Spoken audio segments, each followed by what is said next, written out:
ज्याच्याबद्दल मी सांगत होते भैयाजी तो आलाय आपल्या फॅक्टरीच्या कामासाठी, फायद्यासाठी, गोष्टी पुढे नेण्यासाठी तो आलाय. आलाय सखा, जर सगळ्यांना बोलवून आण आणि पाहुण्यांसाठी चहा पाण्याची व्यवस्था कर. हो भैयाजी.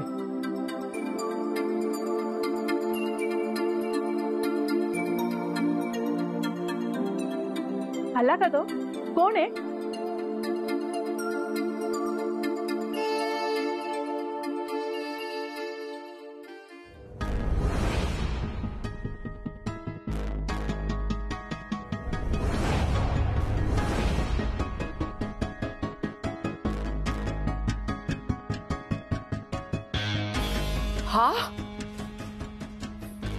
हा युवराज का आला इथे?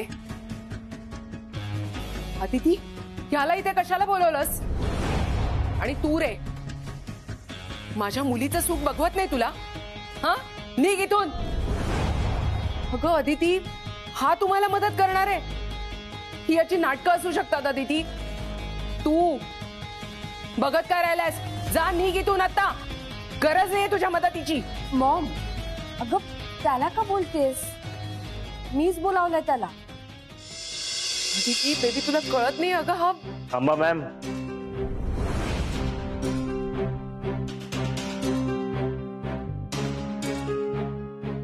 कशाला ओरडताय त्याच्यावर? इथून पुढे जर तुम्ही माझ्या आणि अदितीच्या मध्ये आलात तर ते मी सहन करून घेणार नाही. मग मी अदितीला सगळं खरं खरं सांगून टाकीन की आम्हाला त्रास देण्यापासून ते युवराज इथे येईपर्यंत या सगळ्या मागे तुम्ही होतात. अदितीने त्याला बोलवलंय म्हणजे काहीतरी विचार करूनच बोलवलंच नाही. आणि हो, तो आता माझाही चांगला मित्र, आमचा फॅमिली मेंबर आहे तो आता. युवराज, एक्स्ट्रीमली सॉरी. तुला आल्या आल्या ऐकून घ्यावं लागलं. सॉरी युवराज. मॉम,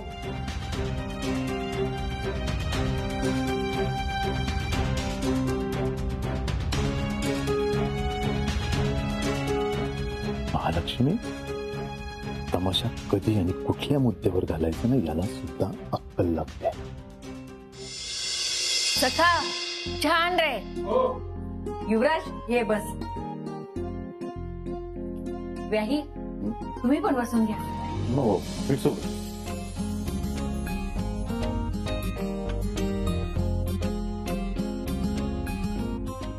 भैयाजी, आपल्या फॅक्टरीच्या संदर्भात माझं युवराज बरोबर बोलणं झालं आणि त्याला सुद्धा आपल्याला हेल्प करायची. मला तुम्हाला हेल्प करायला आवडेल. मी अमेरिकेतून बिझनेस मॅनेजमेंटचं शिक्षण घेतलंय आणि आदिती आणि सिद्धार्थने सुद्धा त्या सब्जेक्ट मध्ये मास्टर केले.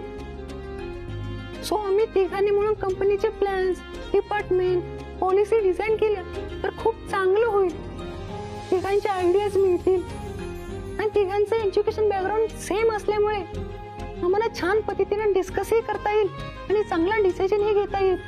आणि बयोची, आम्ही तिघे मिळून तुमचं आणि तात्यांचं स्वप्न साकार करू. मी अमेरिकेत असताना छोट्या मोठ्या 4 कंपनीमध्ये जॉब केला होता. त्याही शून्यापासून सुरुवात होऊन त्या आज खूप मोठ्या बनल्या आहेत.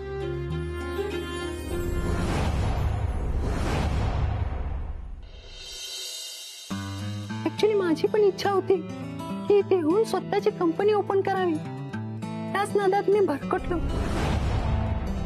पण मला जेव्हा कळालं की गैरमार्गाने कमवलेला पैसा आणि चुकीच्या माणसाची साथ घेऊन काहीतरी करायचं ते कधीच लाभणार नाही आणि पैसा जरी मिळवला तरी मन खात राहील. म्हणून मी ठरवलं की जॉब करायचा आणि पैसे साठवायचे.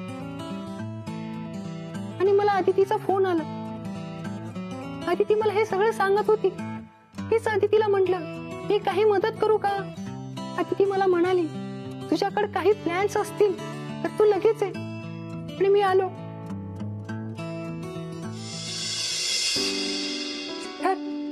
आदिती, तुम्ही आता या फॅक्टरीचे ओनर असणार आहात. मला फक्त तुमची मदत नाही करायची, मला तुमच्या फॅक्टरीमध्ये काम करायला आवडेल. मी आज इथे जॉब मागायला आलो. हवं तर तुम्ही माझा इंटरव्ह्यू घ्या, माझे सर्टिफिकेट्स बघा. द्याल ना मला संधी? फायनान्स आणण्यापासून फॅक्टरीच्या डील्स पर्यंत सगळं मी बघेन. जीव ओतून काम करेन, प्रॉमिस. सिद्धू, अरे विचार कसला करतोयस? अरे हा पोरगा खरंच मनापासून काम करेल. हो सिद्धू, अरे पोट चिडकीने बोलतोय तो. खूप प्रामाणिकपणे काम करेल. फॅक्टरी बद्दल जेवढं तुम्ही ठरवलं नाही, जेवढी तुमची तयारी नाही झाली, त्याहून जास्त तयारी करून तो आलाय. युवराज, गरज नाही.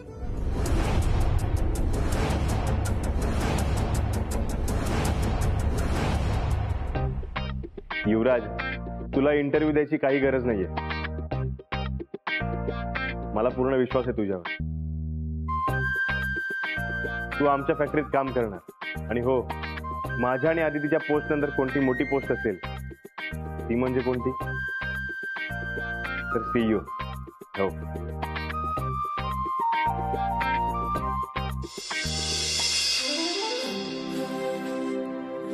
तू आमच्या कंपनीचा सीईओ असणार. अदिती,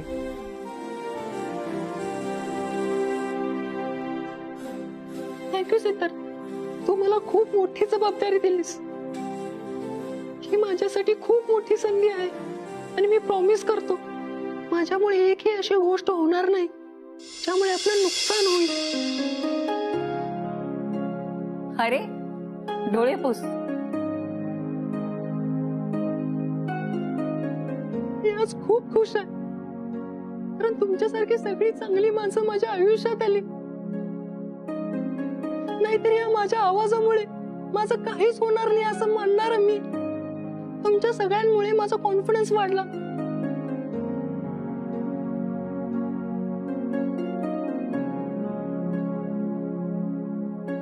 तिच्याकडे तर आवाज नाही, पण आनंदी कसं राहायचं हे मी हिच्याकडून शिकलो. आदितीच्या आयुष्यात येऊन तिला त्रास दिला, तुम्हा सगळ्यांना त्रास दिला, साखरपुडा मोडला, तरी तुम्ही मला माफ केलं, मला खूप प्रेम दिलं.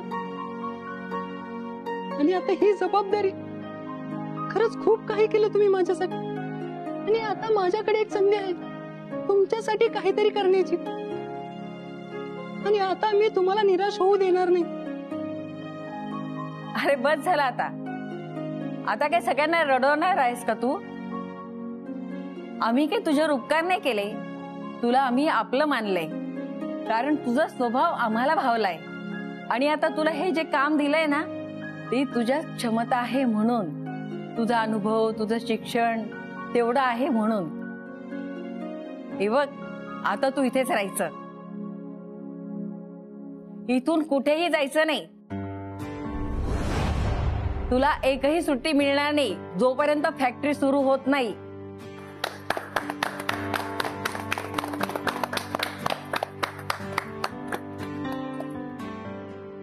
युवराजचं म्हणणं सगळ्यांनी ऐकून घेतलं, सगळ्यांना आवडलं. तेव्हा आता पुढे पण मी जसा विचार केलाय तसंच घडू दे.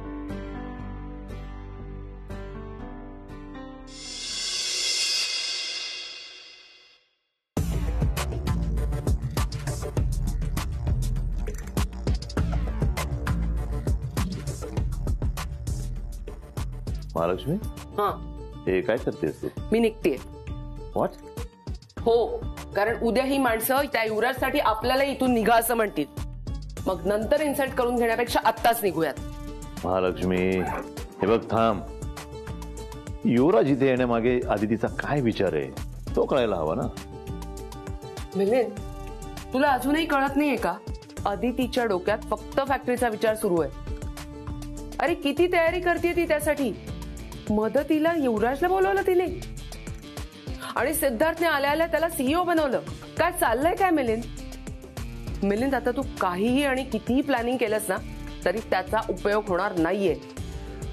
आपली मुलगीच आपल्या विरोधात उभी राहणार आहे. सिद्धार्थला फुल सपोर्ट करेल. उद्या त्याचं ती मनही वळवू शकते. मग सिद्धार्थ काही दिवसांनी येऊन सांगेल, सॉरी, मी तुम्हाला दिलेलं प्रॉमिस नाही पूर्ण करू शकणार आणि अदितीलाच इथे थांबायचंय, हे स्ट्रॉंग रिझन आहेच त्याच्याकडे.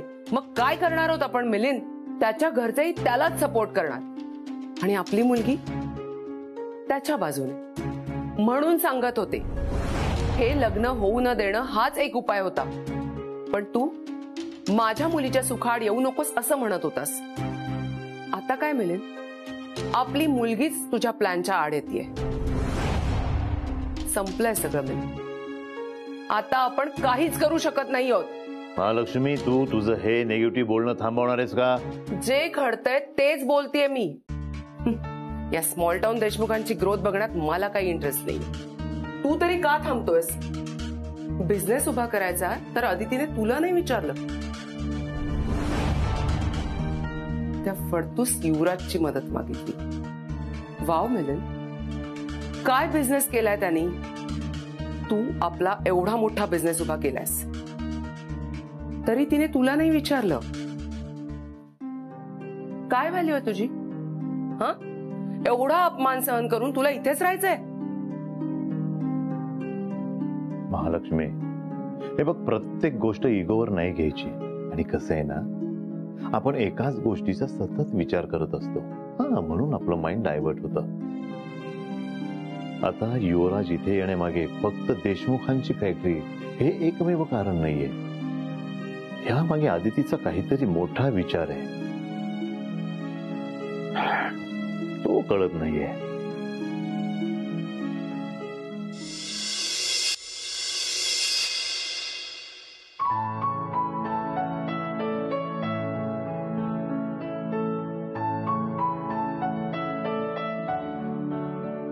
सेठ,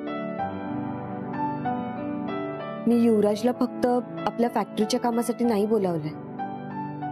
मी त्याला आपल्या दोघांविषयी सुद्धा सांगितलंय. युवराजने अमेरिकेत काम सुद्धा केलंय, सो त्याच्याकडे एक्सपिरियन्स सुद्धा आहे. बघू काहीतरी मार्ग निघतोय का. सिद्धार्थ, हा तुमचा डिसिजन, हा तुमचा लुकआउट आहे. तुला जर असं वाटत असेल की मी मध्ये पडू नये, इट्स ओके. मी बोललोच पाहिजे असं काही नाही. प्रश्न तो नाहीये. मला राग या गोष्टीचा आलाय की अजूनही आदिती तू फॅक्टरीच्या विचारात आहेस. आपण तिघं मिळून फॅक्टरी कशी चालवू, ती फॅक्टरी पुढे कशी नेऊ याचं वचन बाहेर दिले. पण माझं काय, माझ्या स्वप्नांचं काय, ते काहीच नाही का? युवराज, तू अमेरिकेत जॉब केलायस ना? मी तुला एक कंपनीच्या लिस्ट दाखवतो.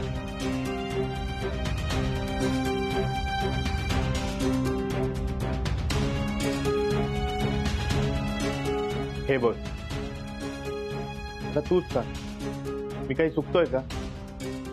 सिद्धार्थ, मी एक स्पष्ट सांगितलं तर चालेल? प्लीज बोल. सिद्धार्थ, हे बघ, कंपनी कितीही मोठी असू दे, पण आदिती जे सांगते ना तेच तुमच्यासाठी चांगलं आहे.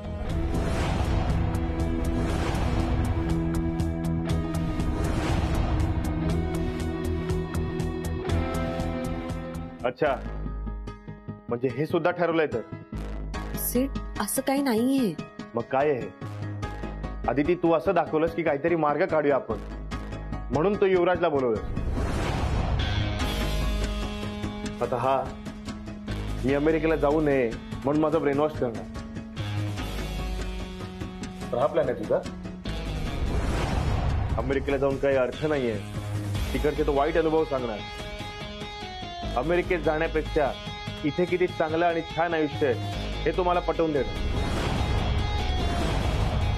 अदिती, अगं, प्रत्येक गोष्टीसाठी तुम्हाला इन्स्पायर करायची. लग्न काय झालं, सगळं बदललं. अदिती, तू आत्ता माझा मॉरल डाऊन करतेस. सेठ, तू टोकाचं बोलतोयस आता. सिद्धार्थ, तुझा गैरसमज होतोय. मला कोणाचंही काही ऐकून घ्यायचं नाही. तू सांगितलंयस ना मला की तुझ्या बरोबर यायचं नाहीये म्हणून. आता माझं मी ठरवेन काय करायचंय. नाही ऐकायचं ना तुला काही? आम्ही काय बोलतोय ते सुद्धा ऐकून घेत नाहीयेस तू. मग आता फक्त एकच मार्ग आहे. खरं सांग. जाऊन सांग सगळ्यांना. देशमुख इंडस्ट्रीज, देशमुखांची फॅक्टरी, ही जी काही स्वप्न बघताय तुम्ही, ती मी नाही पूर्ण करू शकत. सांग मोठ्या बाईंच्या डोळ्यात डोळे घालून की तुझा मुलगा इथे कायमचा नाही राहणार आहे. सांग तात्यांना, तुमचा लाडका नातू नाही थांबू शकत इथे. बापू काकांना सांग की तुला जो काही अभिमान वाटत होता ना की मी अमेरिकेची नोकरी सोडून इथेच काहीतरी करणार आहे, तो अभिमान खोटा आहे. तू जसं माझ्या डॅडला वचन दिलेस तसंच मी सुद्धा तात्यांना वचन दिले. दसऱ्याला त्यांनी मला जे मानाचं पान दिलं ते कुठल्या विश्वासावर? बघ, या कुटुंबाचा आनंद सांभाळणं हे या घरची सून म्हणून माझं कर्तव्य आहे आणि तुझ्या स्वप्नांना सपोर्ट करणं हे माझं बायको म्हणून कर्तव्य आहे. ही दोन्ही कर्तव्य पार पडतील असंच डिसिजन घेतलंय मी. पण या सगळ्यात आपल्या नात्याचं काय? सॉरी, मी बाहेर जातो, तुम्ही बोला.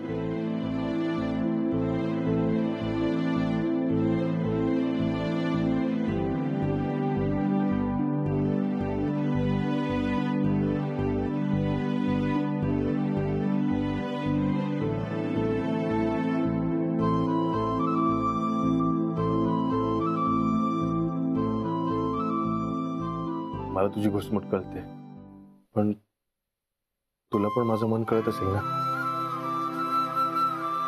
कळतंय मला.